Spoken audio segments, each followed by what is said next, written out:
Hello everyone, this is Ruby from Infant Group. Today I will introduce our new product. It's HDPE fittings.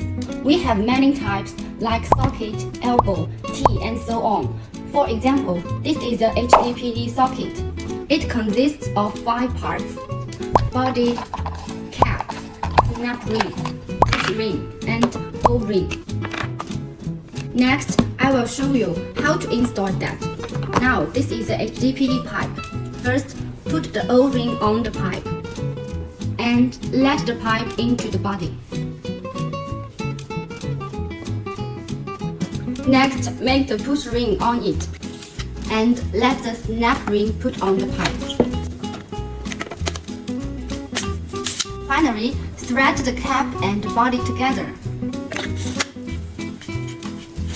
Okay, that's it. If you are interested in our new product, please contact us.